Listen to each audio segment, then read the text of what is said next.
اللہم صلی اللہ سیدنا محمد وعلی آل سیدنا محمد۔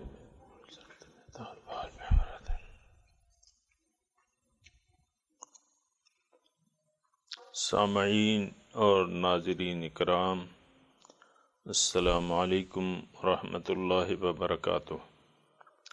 سورہ نساء آیت نمبر 77۔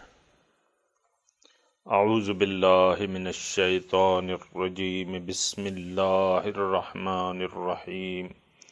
الم تر الی الذین قیل لهم کفوا ایدیکم واقیموا الصلاة وآتوا الزکاة فلما كتب عليهم القتال اذا فریق منهم یخشون الناس كخشیۃ اللہ او اشد خشیہ وقالوا ربنا لم كتبت علينا القتال لولا أخرتنا إلى أجل قريب قل متاع الدنيا قليل والآخرة خير لمن اتقى ولا تظلمون فتيلا أينما تكونوا يدرككم الموت ولو كنتم في بروج مشيدة وَإِن تُصِبْهُمْ حَسَنَةٌ يَقُولُوا هَٰذِهِ مِنْ عِندِ اللَّهِ وَإِن تُصِبْهُمْ سَيِّئَةٌ يَقُولُوا هَٰذِهِ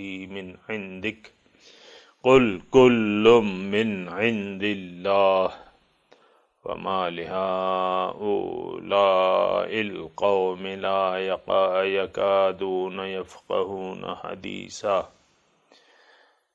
ما أصابك من حسنة فمن الله وما أصابك من سيئة فمن نفسك وأرسلناك للناس رسولا وكفى بالله شهيدا ألم تر إلى الذين قيل لهم، کیا آپ نے نہیں دیکھا ان لوگوں کو جن کو کہا گیا کفو ایدیکم، روکے رکھو اپنے ہاتھ، واقیموا الصلاۃ وآتوا الزکاۃ، نماز قائم کرو اور زکوٰۃ دو۔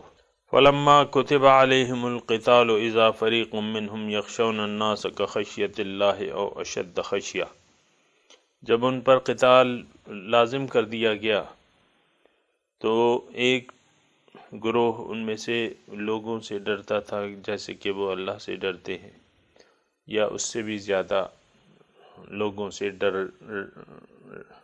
ڈرتے تھے وہ۔ وقالو، اور کہتے، ربنا، اے ہمارے رب، لما کتبت علینا القتال، کیوں آپ نے ہم پہ جنگ لازم کر دی، لولا اخرتنا الی اجل قریب، کیوں نہ آپ نے ہمیں مؤخر کیا، اس جنگ کو ہم سے مؤخر کر دیتے ایک تھوڑی دیر کے لیے، تھوڑے وقت کے لیے۔ قل متاع الدنیا قلیل، آپ کہہ دیجئے کہ متاع دنیا قلیل ہے، والآخرۃ خیر لمن اتقی، اور آخرت بہتر ہے جس نے تقوی کی روش اختیار کر لی۔ ولا تظلمون فتیلا، اور تم پر ذرہ برابر ظلم نہیں کیا جائے گا۔ اینما تکونوا یدرککم الموت، جہاں بھی تم ہو تمہیں موت آئے گی۔ وَلَوْ كُنْتُمْ فِي بُرُوجٍ مُشَيَّدَةٍ، اگرچہ تم مضبوط قلعوں میں کیوں نہ ہو۔ وَإِن تُصِبْهُمْ حَسَنَةٌ، اور جب ان کو کوئی اچھی حالت پہنچتی ہے، يَقُولُوا هَٰذِهِ مِنْ عِنْدِ اللَّهِ، کہتے ہیں کہ یہ اللہ کی طرف سے ہے۔ وَإِن تُصِبْهُمْ سَيِّئَةٌ، اور ان کو کوئی اگر برائی پہنچتی ہے، يَقُولُوا هَٰذِهِ مِنْ عِنْدِكَ، یہ اے رسول آپ کی طرف سے ہے، اس کے آپ ذمہ دار ہیں۔ قل کل من عند اللہ، آپ کہہ دیجئے کہ تمام جو بھلائی ہے، یہ مصیبت ہے، یہ اللہ کے حکم سے ہے۔ فما لہؤلاء القوم لا یکادون یفقہون حدیثا، بس کیا ہوا اس قوم کو کہ وہ بات کو نہیں سمجھتے۔ ما اصابک من حسنۃ فمن اللہ، جو آپ کو بھلائی پہنچتی ہے تو وہ اللہ کی طرف سے ہے۔ وما اصابک من سیئۃ فمن نفسک، اور جو بری حالت پہنچتی ہے تو اس کے ذمہ دار آپ خود ہیں۔ وَأَرْسَلْنَاكَ لِلنَّاسِ رَسُولًا، اور آپ کو میں نے بھجوایا ہے لوگوں کی طرف رسول۔ وکفیٰ باللہ شہیدا، اللہ تعالیٰ اس گواہی کے لیے کافی ہے۔ سامعین اکرام، مضمون آپ کو میں نے بتایا تھا کہ 4 ہجری کے مضامین ہیں، اور مسلمانوں میں ایسے افراد موجود ہیں جو ان کا ایمان کمزور ہے اور ان میں کمزوریاں موجود ہیں۔ یہ ساری باتیں جو ہیں سامعین اکرام ہماری، یعنی اس میں ہمارے اپنے حالات ہیں، اگر ہم اس کو محسوس کریں، یہ ساری کمزوریاں جو ہیں یہ ہم میں بھی موجود ہیں۔ اور اس میں جو بیان، اس میں اگر ایک بات آپ محسوس کریں کہ انسان کی اعمال کا ذمہ دار وہ خود ہے۔ اللہ تعالیٰ کسی کو زبردستی یعنی ایمان کی معراج پانے کے لیے زور نہیں لگاتا، اور نہ اس کو مجبور کرتا ہے کہ آپ اتنے عمل کرو کہ ایمان کی معراج تک پہنچ جاؤ، بلکہ اللہ تعالیٰ نے ہدایت کو واضح کر کے مخلوق کو چھوڑ دیا ہے، پھر آزاد چھوڑ دیا ہے۔ وَقُلِ الْحَقُّ مِن رَبِّكُمْ فَمَنْ شَاءَ فَلْيُؤْمِنْ وَمَنْ شَاءَ فَلْيَكْفُرْ، اور ان سے کہہ دیجئے کہ حق تو تمہارے رب کی طرف سے ہے، جس کا جی چاہے تو اس پر یقین کر لے، اور جس کا جی چاہے تو اسے انکار کر دے۔ اب دیکھیں، یہ رسول پاک صلی اللہ علیہ وسلم کی ٹولی میں شامل مسلمان حضرات ہیں، لیکن چونکہ وہ خود کوشش نہیں کر رہے، لہٰذا ان کی حالت میں تبدیلی نہیں ہوتی، بلکہ ان سے ایسے اعمال صادر ہوتے ہیں ان کے کمزور ایمان کی وجہ سے، جس کی وجہ سے اللہ اور اس کے رسول اس سے خفا ہوتے ہیں، راضی نہیں ہوتے۔ کمزور ایمان جو ہے، سامعین کرام، میں نے آپ کو یہ پہلے بھی بتایا ہے کہ ہمارا جو بھی عقیدہ ہوگا، ہمارے اعمال بھی اسی طرح ہوں گے۔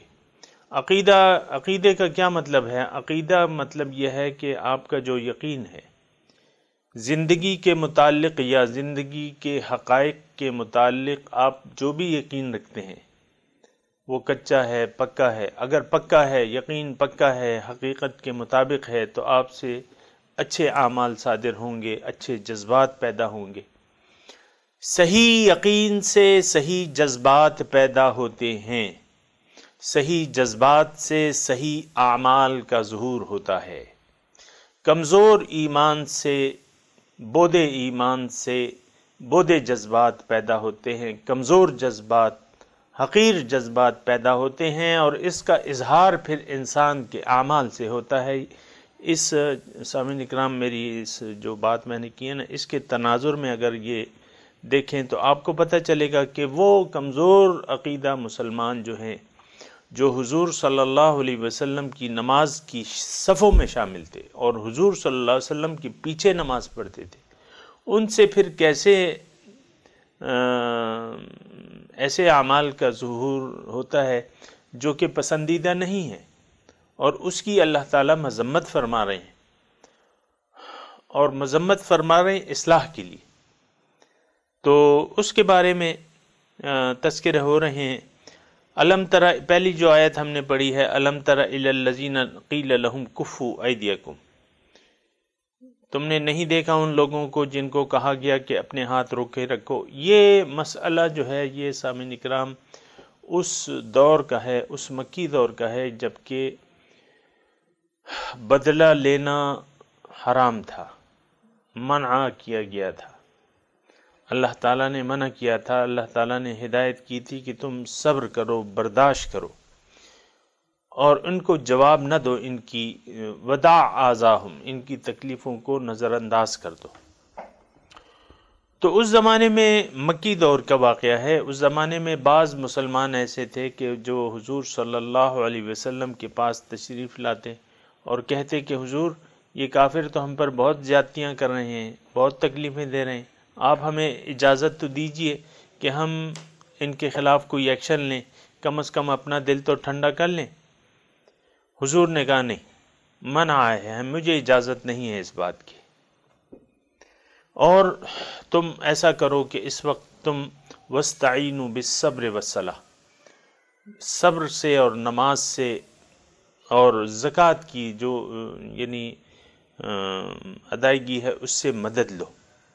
وَأَقِيمُوا الصَّلَاةَ وَآتُوا الزَّكَاةَ، نماز جو ہے وہ رب سے رابطے کا بہترین ذریعہ ہے۔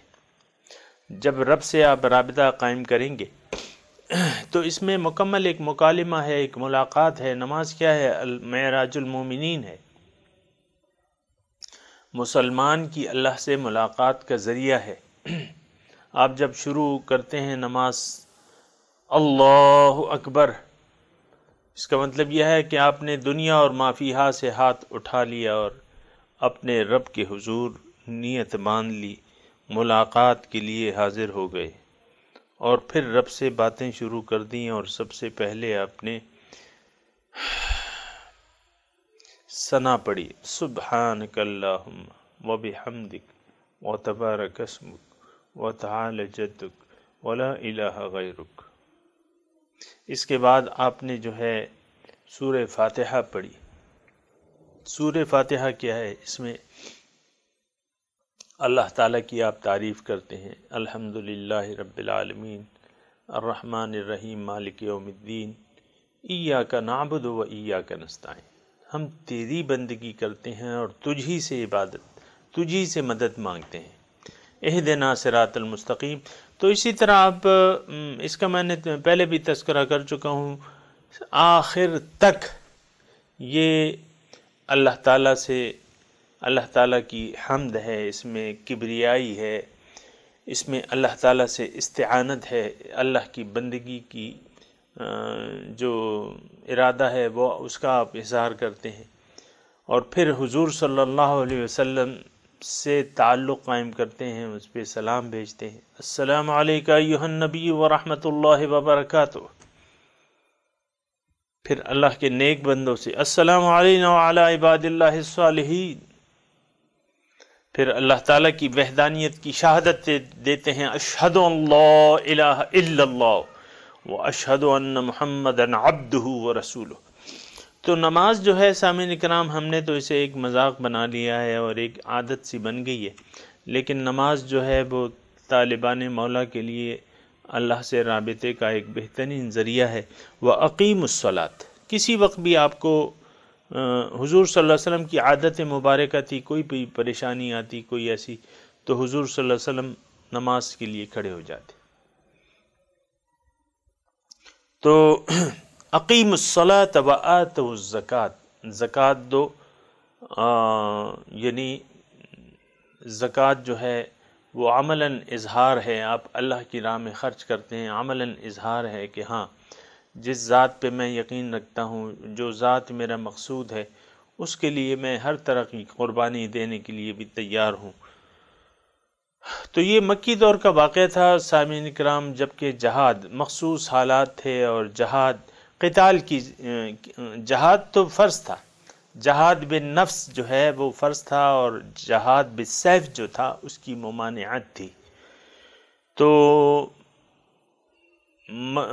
جب حضور صلی اللہ علیہ وسلم مدینہ تشریف لائے اور ایک جماعت کی شکل مسلمانوں نے اختیار کر لی، ایک جمعیت کی شکل اختیار کر لی، اور وہ شرائط پوری ہو گئیں، جماعت قائم ہو گئی، اور ان کا ایک امام تھا حضور صلی اللہ علیہ وسلم۔ اب جو ہے وہ جو جہاد کی شرائط تھی وہ پوری ہو گئیں، تو پھر حکم آ گیا، اذن للذین یقاتلون بانہم ظلموا وان اللہ علی نصرہم لقدیر۔ اجازت دے دی جاتی ہے مسلمانوں کو، کیونکہ ان پہ ظلم ہو رہا ہے، اور اللہ تعالیٰ ان کی امداد پر قادر ہے، سبحان اللہ، وان اللہ علی نصرہم لقدیر، اللہ ان کی امداد پر قادر ہے۔ لڑو اللہ کی راہ میں، جاؤ کافروں سے ٹکر لو، باطل سے ٹکر لو، تمہیں حکم دیا جاتا ہے۔ تو جب حکم دیا جاتا ہے، فلما کتب علیہم القتال اذا فریق منہم یخشون الناس کخشیۃ اللہ، جب قتال کا حکم آ گیا مدینے میں، بعض لوگ ایسے تھے کہ وہ لوگوں کے خوف سے ڈرنے لگے، جتنے وہ اللہ سے ڈرتے تھے، او اشد خشیہ، یا اس سے بھی زیادہ ڈرنے لگے۔ تو اور کیا کہتے ربنا لما کتبت علینا القتال، کہ اللہ آپ نے کیوں ایسے احکامات بھجوا دیے قتال کے، لولا اخرتنا الی اجل قریب، کیوں آپ نے یہ حکم مؤخر نہ کر دیا ایک تھوڑی کچھ مدت کے لیے، اور اس حالت میں ہم رہتے، کچھ اطمینان کر لیتے، کچھ پرسکون ہو جاتے، کچھ ہم یعنی اپنا حوصلہ جمع کر لیتے، تو ایسا کیوں نہ کیا تم نے؟ اب یہ صورتحال جو ہے سامنے کرام، اس میں دو تین باتیں ہیں۔ ایک تو یہ ہے یخشون الناس کخشیت اللہ، یہ مومن کی صفت نہیں ہے، یہ مومن کی صفت نہیں ہے کامل، یہ مومن کامل نہیں ہے جو لوگوں سے تو ڈرتا ہے اور اللہ سے نہیں ڈرتا، یا لوگوں سے زیر مطالعہ آیت میں جتنا اللہ سے ڈرتا ہے اتنا ہی یہ لوگوں سے ڈرنا شروع ہو گیا، او اشد خشیہ، یا اللہ کے ڈر سے زیادہ لوگوں سے، مخلوق سے ڈرتا ہے۔ تو سامعین کرام، یہ صورتحال جو ہے یہ مستحسن نہیں ہے۔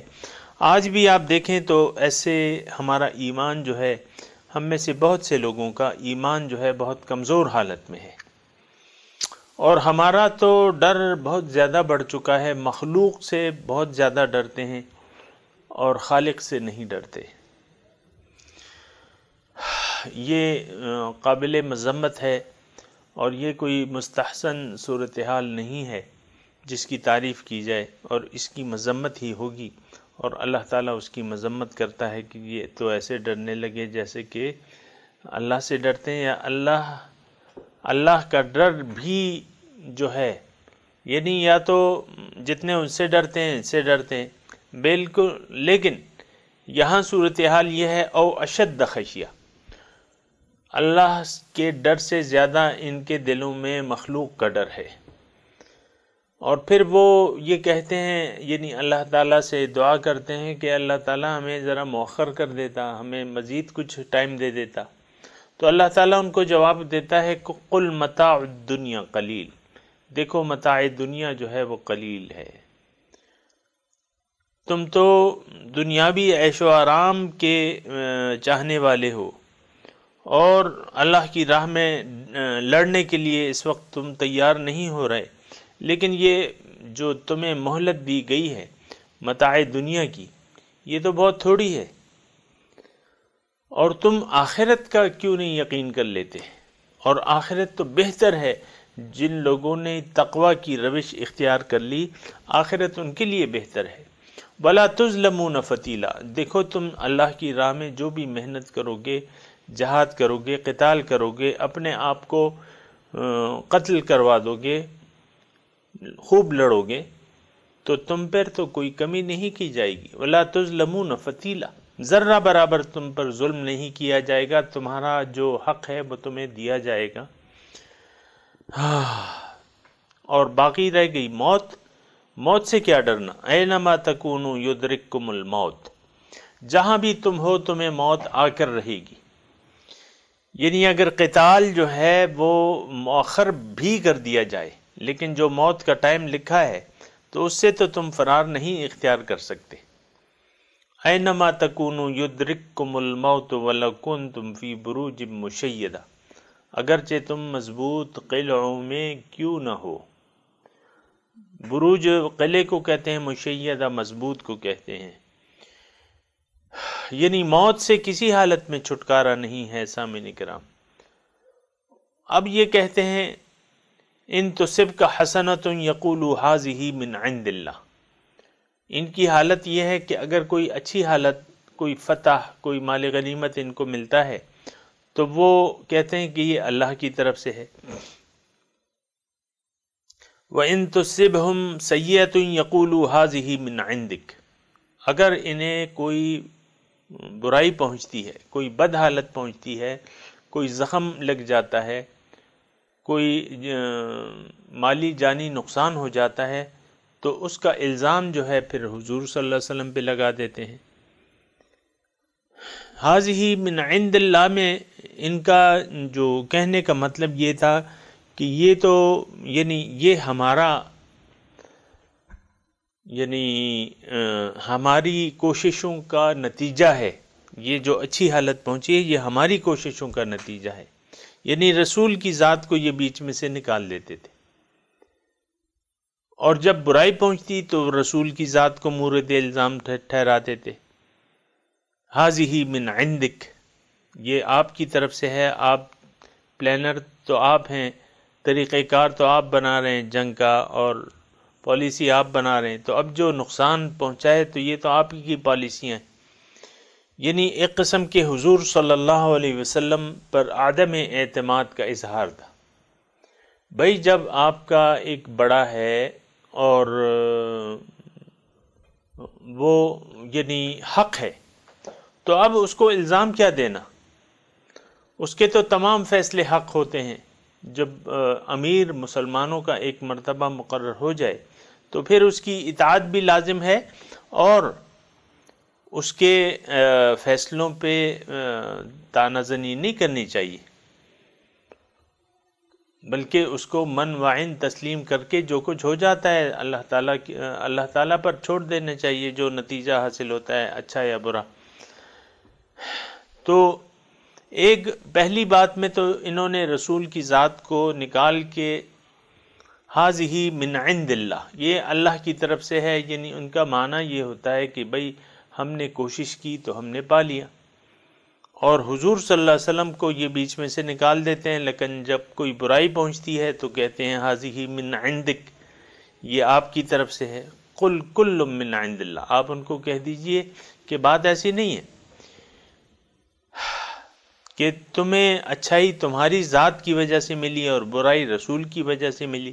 آپ کہہ دیجئے کل من عند اللہ، اچھی حالت ہو یا بری حالت ہو یہ اللہ تعالیٰ کی طرف سے ہے، یعنی یہ اللہ کے حکم سے ہے، اللہ کے اختیار سے باہر نہیں ہے۔ اچھی یا بری حالت جو ہے اللہ ہی پر نظر رکھنا چاہیے اور اللہ ہی پر بھروسہ کرنا چاہیے۔ کل من عند اللہ، ہر چیز جو ہے اللہ تعالیٰ کے حکم کے اندر ہے، کوئی باہر نہیں ہے، یعنی اس کے حکم کے اندر ہے۔ فما لہؤلاء القوم لا یکادون یفقہون حدیثا، بس کیا ہوا اس قوم کو جو اتنی ذرا سی بات بھی نہیں سمجھ سک رہے۔ ما اصابک من حسنۃ فمن اللہ، جو مصیبت تمہیں جو پہنچتا ہے تمہیں بھلائی سے تو وہ اللہ کی جانب سے ہے۔ وما اصابک من سیئۃ فمن نفسک، اور جو برائی پہنچتی ہے وہ تمہارے اپنے آپ کی طرف سے ہے۔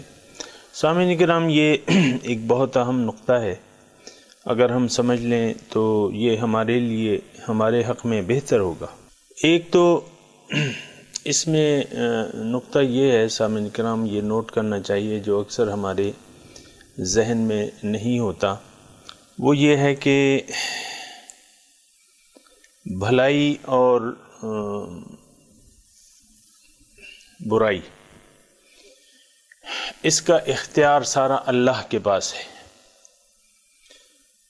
اللہ تعالیٰ کی صفات میں النافع الضار، نفع دینے والا اور نقصان دینے والا، یہ مضمون تھوڑا سا وسیع ہے، تھوڑا سا میں کوشش کروں گا کہ الفاظ میں اس کو کوشش کروں، میرا اتنا علم تو نہیں ہے۔ بہرحال النافع الضار یہ اللہ تعالیٰ کی صفات ہیں سامعین اکرام، نقصان دینے والا، فائدہ پہنچانے والا، یہ بنیادی طور پہ اللہ تعالیٰ ہی کی ذات ہے جو کسی کو نقصان یا نفع پہنچا سکتی ہے، اس کے علاوہ کسی کے پاس یہ اختیار نہیں ہے۔ یعنی کلی اختیار اللہ کے پاس ہے ہر چیز کا، وہ مالک و مولا ہے، اور نفع اور نقصان کا اختیار اسی کا ہے۔ دوسرا اب یہ ہے کہ نقصان یا نفع، تمام بھلائیاں جو ہیں وہ اللہ تعالیٰ کی طرف سے ہوتی ہیں، اللہ تعالیٰ کی طرف سے خیر ہی خیر ہے، مخلوق کے حق میں اس کی طرف سے کوئی شر نہیں ہے، تاکہ مخلوق اپنے آپ کو اس شر کا مستحق نہ بنا لے۔ نقصان وہ دے گا، لیکن وہ اس کی وجوہات جو ہیں وہ اس کی ذات نہیں ہوگی، وہ انسان کی اپنی طرف سے یعنی اس کی وجوہات انسان کی اپنی طرف سے ہوں گی۔ اللہ تعالیٰ کسی کو کوئی نقصان نہیں پہنچاتا۔ اللہ تعالیٰ نے قرآن میں ارشاد فرمایا ہے، ما یفعل اللہ بعذابکم ان شکرتم وآمنتم۔ کیا ہوا اللہ تعالیٰ کو کہ وہ تمہیں عذاب دے، کوئی نقصان پہنچائے، اگر تم اس کی نعمتوں کا شکریہ ادا کرو اور اس پر صحیح طریقے سے ایمان لے آؤ۔ تو سامعین اکرام، اس آیات کی روح سے اللہ تعالیٰ کسی مخلوق کو نقصان نہیں پہنچاتا۔ انسان میں سے، انسان و جن میں سے کسی کو کوئی نقصان نہیں پہنچاتا، کوئی عذاب نہیں دیتا اگر مخلوق اس کا شکریہ ادا کرے، شکریہ کی روش اختیار کر لے تو اللہ تعالیٰ کسی کو عذاب نہیں دیتا، نقصان نہیں پہنچاتا۔ یہ ایک بات جو ہے یہ آپ اپنے ذہن میں رکھیں۔ ما یفعل اللہ، یعنی اس کا مطلب یہ ہے، یعنی اس کا ایک فائدہ یہ ہوا کہ اگر ہم اپنے آپ کو عذاب الہی سے بچانا چاہتے ہیں یا زندگی میں کسی بھی قسم کے شر سے بچانا چاہتے ہیں تو ایمان باللہ، اس کے لیے ایک شرط ہے ایمان باللہ، اللہ پر کامل یقین جس طرح کہ وہ اس کا حق ہے۔ اس کی میں تفصیل میں نہیں جاتا ایمان باللہ کی۔ دوسری بات یہ ہے کہ شکریہ کی روش اختیار کر لیں آپ، ایمان باللہ، اپنے مقصود اور مطلوب اور محبوب جو کہ اللہ ہے اس پر یقین کر لیں کہ ہاں اللہ ہی میرا معبود، اللہ ہی میرا مقصود، اللہ ہی میرے محبوب، اللہ ہی میرے مطلوب ہیں، اس پر پورا کامل یقین کر لیں۔ پھر شکریہ کی روش اختیار کر لیں، یعنی شکریہ کے راستے پر چلیں۔ شکریہ کا راستہ کیا ہے کہ اب اللہ کو اپنا مقصود و مطلوب و محبوب مان کر اس کے راستے پر چلنا شروع کر دیں۔ سر تسلیم خم ہے جو مزاج یار میں آئے، ٹھیک ہے۔ اس کے بعد اب کوئی عذاب کی توقع نہیں ہے۔ اللہ تعالیٰ نے فرما دیا ہے ما یفعل اللہ بعذابکم ان شکرتم وآمنتم۔ اگر تم شکریہ کی روش اختیار کر لو تو کیا ہوا اللہ تعالیٰ کو کہ وہ تمہیں عذاب دے؟ نہیں، عذاب نہیں دے گا۔ اللہ تعالیٰ ان اللہ بالناس لرؤوف الرحیم، اللہ تعالیٰ لوگوں پر بہت شفیق اور مہربان ہے۔ سامعین اکرام، ایک تو یہ بات ہے۔ دوسری بات یہ ہے کہ عذاب الہی اور امتحان الہی میں تھوڑا سا فرق ہوتا ہے۔ آزمائش، ابتلا، آزمائش، ان دونوں کو خلط ملط نہ کیجیے۔ ابتلا اور آزمائش کو تکالیف، مصیبتیں، اس کو عذاب نہ سمجھیے۔ سامعین اکرام، یہ موقع نہیں ہے کہ میں ان الفاظ کی تفصیل کروں، لیکن میں ایسے الفاظ کوشش کر رہا ہوں ادا کروں کہ آپ کی سمجھ میں آ جائے۔ تکالیف، ابتلا، مالی جانی نقصان، یہ سب ابتلا اور آزمائش کی کیفیات ہیں مومن کے لیے، میں عرض کر رہا ہوں مومن کے لیے۔ یہ مومن کے لیے تحائف ہیں، یہ عذاب نہیں ہیں، یہ نعمتیں ہیں۔ ابتلا، آزمائش، یہ نعمتیں ہیں۔ سامعین اکرام، تفصیل کسی اور وقت میں عرض کروں گا، اس وقت میں یہ عرض کر رہا ہوں۔ عذاب الہی کو ان جو مومن پر ابتلا اور آزمائش آتی ہے اس کو خلط ملط نہ کیجیے گا۔ ایک تو بس میں اسی حد تک کہنا چاہتا ہوں۔ دوسری بات یہ ہے جو آج کا ہم نے مضمون ابھی پڑھ رہے ہیں کہ ما اصابک من حسنۃ فمن اللہ، آپ کو جو کوئی بھلائی پہنچتی ہے وہ اللہ تعالیٰ کی طرف سے ہے۔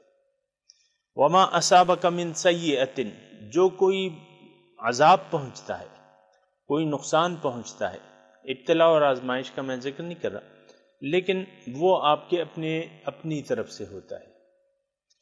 جو تکلیف پہنچتی ہے وہ انسان کے اپنی ذات کی وجہ سے ہوتی ہے۔ اس میں ایک اور بات آپ نوٹ کر لیں سامعین اکرام کہ اللہ تعالی ذات باری تعالی جو ہے وہ اپنی نفع یا نقصان کسی وجہ سے دیتا ہے. یعنی اس کا میں آپ کو یہ عرض کروں کہ اللہ تعالی رحمت یا عذاب یہ پیغمبر کے واسطے سے دیتا ہے کسی بھی قوم کو. عذاب یا نعمتیں، فتح، کامیابی، یہ پیغمبر کے واسطے سے دیتا ہے. یعنی انسان پیغمبر جو ہے، یہ صرف میں اپنے حضور کی بات نہیں کر رہا، تمام پیغمبران کرام یا اللہ تعالیٰ کی عادت کا ذکر کر رہا ہوں. اللہ کی عادت یہ ہے کہ پیغمبر کے بغیر انسان کو نہ عذاب دیتا ہے نہ کوئی روحانی نعمت دیتا ہے پیغمبر کے بغیر. اصل میں تھوڑی سی یہاں بات یہ ہو جاتی ہے کہ ہم کامیابی یا عذاب یہ سب دنیا کے وہ سمجھ لیتے ہیں سامعین اکرام. یعنی دنیا چونکہ مادی دنیا میں رہ رہے ہیں، مادی ذہن سے سوچتے ہیں، تو ہم نعمتوں کا جب میں تذکرہ کرتا ہوں تو پھر ہم یہی مال و دولت اور مال و اولاد اس کا تصور کرتے ہیں. عذاب کا تصور میں تذکرہ کرتا ہوں تو آپ لوگ سوچتے ہیں کہ میں مالی نقصان، جانی نقصان، یہ وہ. ایسی چیز نہیں ہے. اصل نقصان اور فائدہ جو ہے یہ روحانی ہے. ہم حقیقت میں روح ہیں، ہم جسم نہیں ہیں. تو آپ کیوں سارا نفع و نقصان جسمانی سمجھتے ہیں؟ اصل فائدہ روحانی فائدہ ہے، اصل نقصان روحانی نقصان ہے. اور پھر روحانی نقصان یا روحانی فائدہ، اس کا پھر اظہار ہو سکتا ہے، یعنی مادی ذرائع سے اس کا اظہار ہو سکتا ہے. اس کی تفصیل میں اس وقت میں نہیں جاننا چاہتا، لیکن روحانی عذاب یا روحانی فوائد پیغمبر کے واسطے سے ہوتے ہیں. اب مثال کے طور پہ میں عرض کروں، نقصان جو عذاب ہے روحانی نقصان ہے. پیغمبر کو ناراض کر دینا اللہ کو ناراض کر دینا کے مترادف ہے. پیغمبر راضی ہو جائے اللہ بھی آپ سے راضی ہو جائے گا. یہ ایک ہی چیز ہے، اس میں کوئی فرق نہیں ہے. آگے مضمون آ رہا ہے، من یطع الرسول فقد اطاع اللہ میں انشاءاللہ یہ مضمون آئے گا. تو روحانی فائدہ یا روحانی عذاب، مثال کے طور پہ اگر روحانی عذاب آتا ہے کسی قوم پر یا فرد پر تو یہ اللہ کے رسول کے واسطے سے آتا ہے. وَمَا كُنَّا مُعَذِّبِينَ حَتَّى نَبْعَثَ رَسُولًا. اللہ تعالیٰ فرماتے ہیں کہ میں کسی قوم کو عذاب نہیں دیتا جب تک میں اس میں رسول نہ بھیجوا دوں. وَإِذَا أَرَدْنَا أَن نُهْلِكَ قَرْيَةً أَمَرْنَا مُتْرَفِيهَا فَفَسَقُوا فِيهَا فَحَقَّ عَلَيْهِ الْقَوْلُ فَدَمَّرْنَاهَا تَدْمِيرًا. وَإِذَا أَرَدْنَا أَن نُهْلِكَ قَرْيَةً، جب میں ارادہ کرتا ہوں کہ ایک بستی کو ہلاک کر دوں تو پیغمبر، یا مضمون محذوف ہے، پیغمبر کو بھجواتا ہوں. یعنی یہ حضور صلی اللہ علیہ وسلم سے تک کی جو پہلے کی بات ہے. قومیں وجود میں آئیں، بنی، اس کے بعد پیغمبر آیا. جب پیغمبر آیا ان کی اصلاح کے لیے، قوم نے پیغمبر کی نافرمانی اختیار کر لی، اس کو جھٹلا دیا اور پھر ایک انتظار ہوتا ہے. نوح علیہ السلام کی قوم کا انتظار 650 سال تھا. 650 سال تک نوح علیہ السلام تبلیغ کرتے رہے، نہیں ہوا. تو پھر اللہ تعالیٰ نے انہیں بتا دیا انہو لن یؤمنوا من قومک الا من قد آمن او کما قال، کہ اے نوح اب اور مزید لوگ ایمان نہیں لائیں گے. فلا تبتئس بما كانوا يعملون وَيَصْنَعُ الْفُلْكَ۔ پھر عذاب الہی کا یعنی ایک انتظار ہوتا ہے اور پھر جو ہے عذاب الہی آ جاتا ہے۔ تو بہرحال میں یہ مضمون تھوڑا سا طویل ہے، میرے پاس ٹائم ذرا کم ہے، میں یعنی کوشش کرتا ہوں کہ اپنے الفاظ میں اس کو سمیٹ لوں۔ ما کننا معذبین حتی نبعث رسولا، ایک تو یہ ایک بڑی واضح آیت ہے کہ میں عذاب اگر آتا ہے تو پیغمبر کی وجہ سے آتا ہے، جب تک پیغمبر نہ آ جائے تو عذاب اللہ تعالیٰ کہہ رہے ہیں میں نہیں بھجواتا، کسی قوم کو عذاب میں نہیں ڈالتا۔ حتی نبعث رسولا، جب پیغمبر آ گیا تو اب قوم پہ یا تو عذاب آئے گا یا نعمتیں آئیں گی۔ یعنی مقصد یہ ہے کہ پیغمبر ہی واسطہ ہے اللہ تعالیٰ کے نصرت یا فتح یا نعمتوں کا یا خسران یا نقصان کا خسران کا، پیغمبر ہی واسطہ ہے۔ پیغمبر کی وجہ سے ہی اب ہمارے حضور صلی اللہ علیہ وسلم تشریف لے آئے، ان کی دعوت جس تک پہنچی ہے، جو ایمان لے آئے ان کو اللہ تعالیٰ روحانی نعمتوں سے نوازتا ہے۔ جو انکار کر دیں ان کی نبوت سے یا ان کے راستے پر چلنے تو ان کی زندگی اس پر اللہ تعالیٰ تنگ کر دے گا۔ مطلب یہ ہوا کہ پیغمبر ہی ذریعہ ہے اللہ تعالیٰ کی نعمتوں کا یا اللہ تعالیٰ کے عذاب کا۔ لیکن جو یہ عذاب آتا ہے سامعین کرام تو یہ انسان کی اپنی نافرمانی کی وجہ سے آتا ہے۔ عذاب کا میں ذکر کر رہا ہوں، ابتلا اور آزمائش کا ذکر نہیں کر رہا۔ عذاب آتا ہے تو وہ انسان کی اپنی خطاؤں کی وجہ سے آتا ہے۔ بعض وقت اللہ تعالیٰ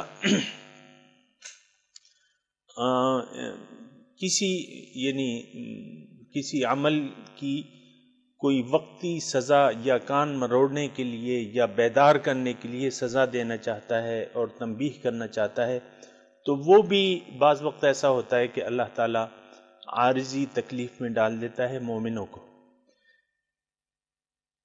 تاکہ یعنی ان کو پتہ چل جائے یا وہ بیدار ہو جائیں۔ جیسا کہ غزوہ احد میں سامعین اکرام مسلمانوں سے غلطی ہوئی اور پھر اللہ تعالیٰ نے ان کو ایک تکلیف دے دی، اور وہ پھر یہ ہے کہ واپس بھی ہو گئے اور اللہ تعالیٰ نے ان کو معاف بھی کر دیا۔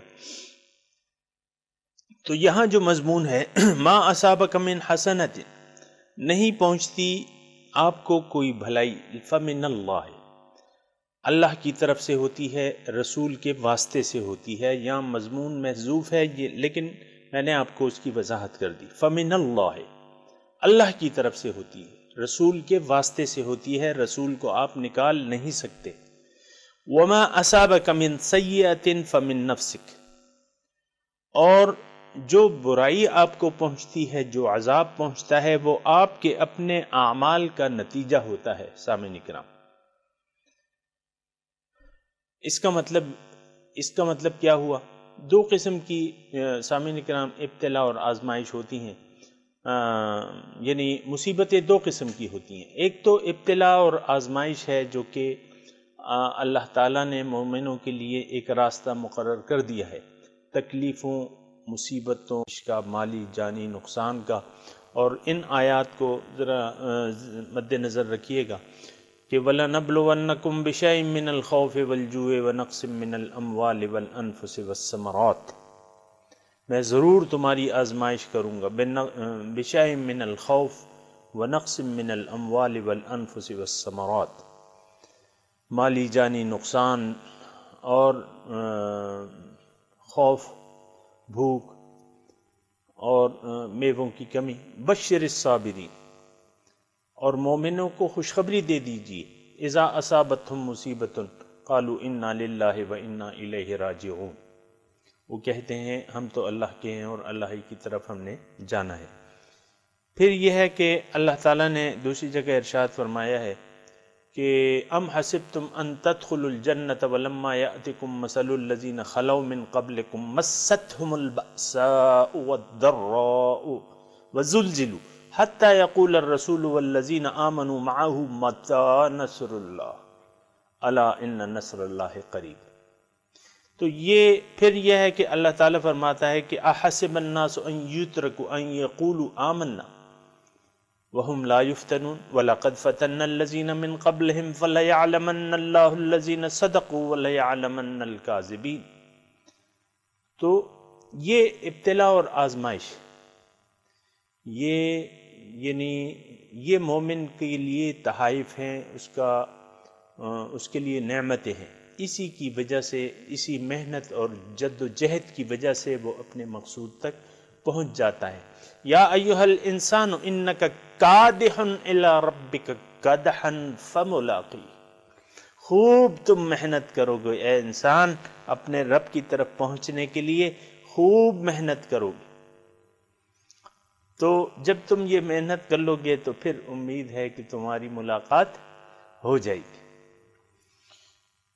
تو یہ ایک طرف ہیں یہ مصیبتیں، تکالیف، مجاہد نفس، جہاد بالنفس جو کہ فرض عین ہے اور ضروری ہے. اس میں جو مصیبتیں، تکلیفیں آتی ہیں، اور پھر اللہ تعالیٰ جو مومن پر اپنے کرم سے، اپنے فضل سے مختلف ابتلا اور آزمائش میں ڈالتا ہے، تو یہ نعمتیں ہیں، ان سے گھبرانا نہیں چاہیے اور ان کے وقوع پر ثابت قدم رہنا چاہیے. دوسری بات یہ ہے کہ ہم جب نافرمانی کا راستہ اختیار کر لیتے ہیں یا ناشکری کا راستہ اختیار کر لیتے ہیں، اللہ تعالیٰ کو بھلا دیتے ہیں، تو پھر انسان پہ تکالیف، عذاب، وہ پھر عذابوں کی دوسری قسم ہے، وہ اللہ تعالیٰ کی ناراضگی کی وجہ سے آتی ہے. مومن پہ جو تکالیف آتی ہیں وہ تو نعمتیں ہیں، لیکن جو منافق ہے اور جو اللہ تعالیٰ کی نافرمانی میں مصروف ہے یا اللہ تعالیٰ کی ناشکری میں مصروف ہے، تو اس پہ پھر مختلف قسم کے عذاب اور مصیبتیں اللہ تعالیٰ بھجواتا ہے تاکہ لعلہم یضرعون، تاکہ یہ مجھے رجوع کر لے. یہ قرآن کے مضمون ہے سامعین کرام. تو فلولا اذ جاءہم بأسنا تضرعوا ولکن قست قلوبہم، پس کیا ہوا کہ ان کے دل، جب میری مصیبت ان پر آئی تو ان کے دل کیوں مائل نہ ہو گئے میری طرف. ولیکن قست قلوبہم، لیکن ان کے دل سخت ہو گئے تھے. سامعین کرام، یہ دو قسم کی ابتلا اور آزمائش ہے، اور وہ تو میں نے آپ کو اچھی طرح وضاحت کر دی ہے جو مومن پہ آتی ہیں مصیبتیں، تکلیف، اور وہ ایک الگ چیز ہے. وہ تو آپ کو میں نے کہہ دیا ہے وہ نعمتیں ہیں، اللہ تعالیٰ کی طرف سے نعمتیں ہیں، ان کا شکریہ ادا کرنا چاہیے، ان کی آمد پر خوش ہونا چاہیے. لیکن اللہ کی نافرمانی یا ناشکری کی روش اختیار کرنے سے اللہ تعالیٰ ان پر پھر مصیبتیں، تکلیفیں، وہ ایک پھر دوسری قسم ہے. تو ان میں وہ جب آئیں تو اللہ تعالیٰ کی طرف انسان کو بیدار ہو کے اللہ تعالیٰ کی طرف رجوع کرنا چاہیے، اپنے گناہوں کی معافی مانگنی چاہیے، اللہ کو یاد کرنا چاہیے. اگر وہ یاد نہ کرے گا تو اس پر پھر مہر لگا دی جائے گی، ان کے دلوں پر مہر لگا دی جائے گی، دل جو ہے سخت ہو جائیں گے، تو پھر وہ چیز جو ہے وہ تھوڑا سا مشکل ہو جاتی ہے. اب سامعین کرام، یہ جو میں نے آپ کو مضمون ادا کیا ہے، میں آپ کو اب ترجمہ پڑھ کے سناتا ہوں. ما اصابک من سیئۃ ما اصابک من حسنۃ، جو بھلائی آپ کو پہنچتی ہے فمن اللہ، وہ اللہ کی طرف سے پہنچتی ہے. ما اصابک من سیئۃ فمن نفسک، اور جو مصیبت پہنچتی ہے، جو برائی پہنچتی ہے، وہ اے انسان تمہاری اپنی طرف سے ہے. وَأَرْسَلْنَاكَ لِلنَّاسِ رَسُولًا، اور ہم نے آپ کو بھجوا دیا ہے لوگوں کی طرف رسول بنا کے. اس میں بھی وہ مضمون پوشیدہ ہے سامعین کرام کہ اب یعنی قوم پر جو بھلائی پہنچتی ہے تو وہ رسول کی وجہ سے ہوتی ہے، اور جو برائی پہنچتی ہے وہ بھی رسول کی وجہ سے ہوتی ہے. اس کے لیے میں نے آیت آپ کو پڑھ کے سنا دی کہ وَمَا كُنَّا مُعَذِّبِينَ حَتَّى نَبْعَثَ رَسُولًا.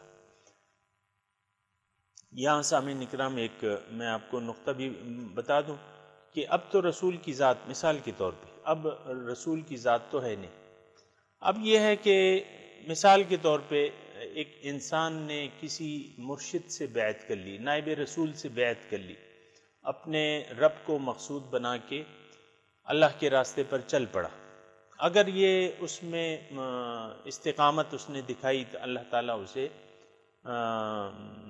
کامیابی عطا فرمائے گا، اگر یہ پھسل گیا اس میں تو پھر یعنی اس پر پھر اللہ کا عذاب آئے گا۔ اللہ کا عذاب یہ نہیں ہوتا کہ آسمان سے اس پہ پتھر برسنے لگے، اب تو یہ سلسلہ موقوف ہو گیا ہے۔ اب عذاب کی دوسری قسم ہے، دل سخت ہو جاتا ہے، دلوں پر زنگ لگ جاتا ہے، انسان بھٹک جاتا ہے، لیکن یہ ایک بات نوٹ رکھیں کہ اب بھی رسول کے واسطے سے ہوتی ہیں، نائب رسول کے واسطے سے ہوتی ہیں۔ ایک مرشد کو آپ نے اپنے لیے منتخب کر لیا تو اب کوئی نقصان یا بھلائی آئے گی تو یہ اس کی وجہ جو ہے وہ مرشد کی ذات ہی بنے گی۔ اگر مرشد کی آپ نافرمانی کریں گے تو رسول کی نافرمانی ہوگی، رسول کی نافرمانی اللہ کی نافرمانی ہوگی۔ ظاہر ہے کہ آپ اپنے لیے ایسا مرشد منتخب کریں گے جو آپ کو رسول کا حکم پیش کرے، رسول کا عمل کا ایک نمونہ بن کے دکھائے۔ تو یہ ایک نقطہ ذہن میں رکھیں کہ اگر آپ نے ایک مرشد کو اپنے لیے مرشد کا انتخاب کر لیا اور پھر اس کی بات کو آپ نے نہ مانا، اس سے نافرمانی کی روش اختیار کر لی، تو اللہ تعالیٰ کا عذاب اسی کے ذریعے اسی کے واسطے سے آئے گا۔ اگر کوئی نعمت آئے گی تو اسی کے واسطے سے آئے گی، یعنی یہ ایک دروازہ ہے، یعنی اس شخص کے لیے پھر ایک دروازہ بن جاتا ہے۔ وَكَفَى بِاللَّهِ شَهِيدًا، اور کافی ہے اللہ تعالیٰ شہادت، پیغمبر کی رسالت کی شہادت اللہ تعالیٰ خود دیتا ہے۔ کفا باللہ شہیدہ، میں اب یہ دوسری ایک اللہ تعالیٰ ایک اصول بیان کر رہے ہیں۔ بعض لوگ کہتے ہیں کہ رسول کا کام جو ہے صرف اللہ تعالیٰ کا پیغام لا کے دے دینا ہے مخلوق کو، اس کے علاوہ رسول کی کوئی خاص ڈیوٹی نہیں ہے۔ نہیں، رسول کی ڈیوٹی ایک یہ ہے کہ وہ مخلوق کے سامنے نمونہ بن کے دکھائے۔ شاہدن علیکم انا ارسلنا الیکم رسولا شاہدن علیکم کما ارسلنا الی فرعون رسولا، میں نے آپ اے مخلوق میں نے آپ کی طرف رسول کو نمونہ بھجوایا ہے، بنا کے بھجوایا ہے۔ تو جس طرح کہ میں نے فرعون کے لیے موسیٰ علیہ السلام کو رسول بھجوایا تھا۔ سامعین اکرام، اللہ کے رسول کی اطاعت، ایک تو یہ بات ذہن میں رکھ لیں قرآن کی کہ ما ارسلنا من رسول الا لیطاع باذن اللہ، میں نے رسول کو نہیں بھجوایا مگر صرف اس لیے کہ اس کی اطاعت کی جائے، یہ اللہ تعالیٰ کا حکم ہے۔ یعنی رسول آتا ہے تاکہ اس کی اطاعت کی جائے اللہ کے حکم سے۔ تو اب رسول آ گیا اور اس کی اطاعت نہ کی گئی تو پھر اللہ تعالیٰ کا عذاب جو ہے پھر واقع ہوگا۔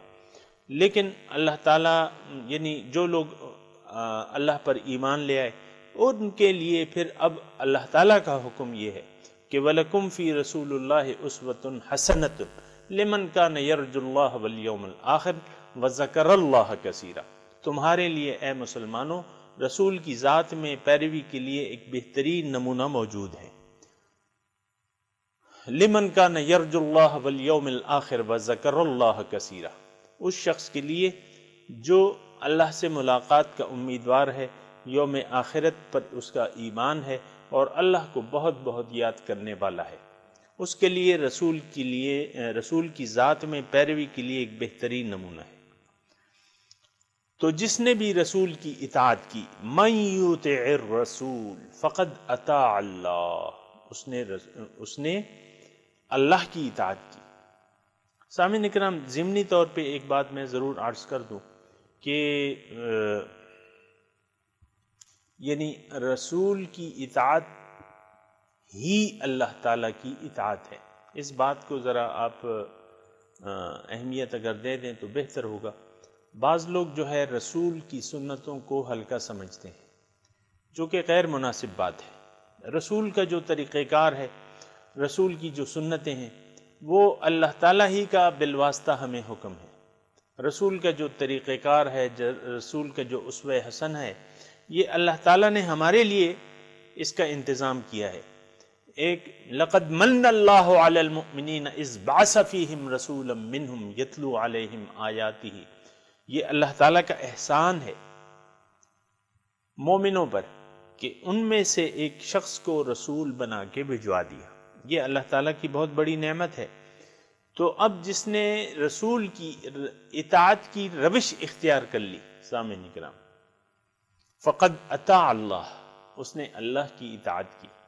ومن تولی، اور جس نے رسول کی اطاعت سے منہ موڑ لیا، فما ارسلناک علیہم حفیظا، تو آپ کو میں نے ان پر کوئی نگہبان بنا کے نہیں بھجوایا۔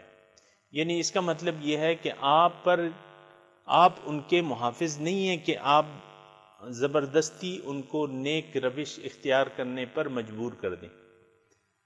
آپ ان پہ کوئی محافظ یا نگہبان نہیں ہیں۔ آپ کا کام تو پہنچا دینا ہے، اللہ کا پیغام پہنچا دینا ہے، وہ نمونہ دکھا دینا ہے۔ اب آپ نے اللہ کا پیغام پہنچا دیا اور مخلوق کو اس پر عمل کرنے کا ایک نمونہ کر کے دکھا دیا، تو بس آپ کی ڈیوٹی ختم ہو گئی۔ اس کے بعد ما ارسلناک علیہم حفیظا، آپ کو میں نے ان پر کوئی نگہبان بنا کر نہیں بھجوایا ہے۔ تو سامعین کرام، اگر میری تو کوشش یہ تھی، آج کا وقت تقریباً اختتام پذیر ہے، امید ہے کہ جو میں نے عرض کیا ہے اس پر آپ سمجھ گئے ہوں گے۔ دوبارہ اگر میں تھوڑی سی اختصار کے ساتھ اس تمام مضمون کا خلاصہ بیان کرنے کی کوشش کروں تو وہ یہ ہوگا کہ ایک یہ بات ذہن میں رکھیں کہ ہمارا مقصود دنیا نہیں ہے۔ ہم دنیا میں تو آئے ہوئے ہیں، لیکن ہمارا مقصود اور مطلوب دنیا نہیں ہے، دنیا اور ما فیہا نہیں ہے۔ ہمارا مقصود اللہ ہے، ہمیں اللہ کی طرف جانا ہے، اللہ ہی کو اپنا مقصود بنا کے، اس کو اپنا محبوب بنا کے، اس کو اپنا مطلوب بنا کے زندگی گزارنے کا مقصد جو ہے آپ نے ایک تعین کرنا ہے۔ اور وہ تعین کیا ہے کہ میں جو زندگی گزاروں گا آئندہ کے لیے، اس میں میرا مقصود دنیا نہیں ہوگا۔ میں اور آپ جس معاشرے میں رہ رہے ہیں وہاں لوگوں کا مطلوب و مقصود تو دنیا ہے، لیکن نہیں، دنیا تو ختم ہو جانے والی چیز ہے۔ ہماری منزل، ہماری زندگی تو موت کے اصل جو زندگی ہے ہماری موت کے بعد شروع ہوگی۔ سامعین کرام، تو اللہ تعالیٰ بھی ہمیں کہتا ہے کہ اے ایمان والو، اللہ کا تقوی اختیار کرو، وَلْتَنْظُرْ نَفْسٌ مَا قَدَّمَتْ لِغَدٍ، اور چاہیے یہ کہ تم میں سے ایک شخص یہ دیکھے کہ وہ اپنے کل کے لیے کیا بھجوا رہا ہے۔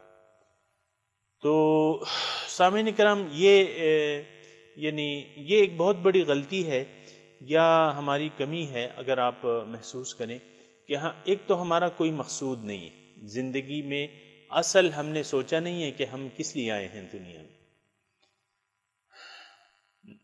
اور وہ انگلش میں کہتے ہیں نا اویئرنیس، اتنی آگاہی نہیں ہے ہمیں۔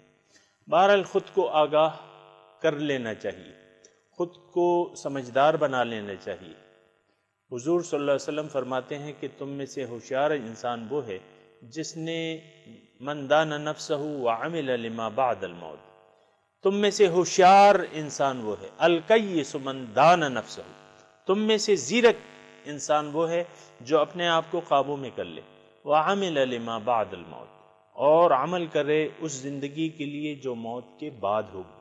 سامعین کرام، تو ایک تو یہ بات ہے کہ ہم جو وقت گزار رہے ہیں، افسوس کی بات یہ ہے کہ ہم جو زندگی گزار رہے ہیں، جو وقت گزار رہے ہیں، وہ خالص دنیا کے لیے گزار رہے ہیں، اپنے ظاہر کے لیے گزار رہے ہیں، اپنے باطن کے لیے نہیں گزار رہے ہیں۔ تو یہ بڑی افسوسناک صورتحال ہے، اس سے بیدار ہو جانا چاہیے۔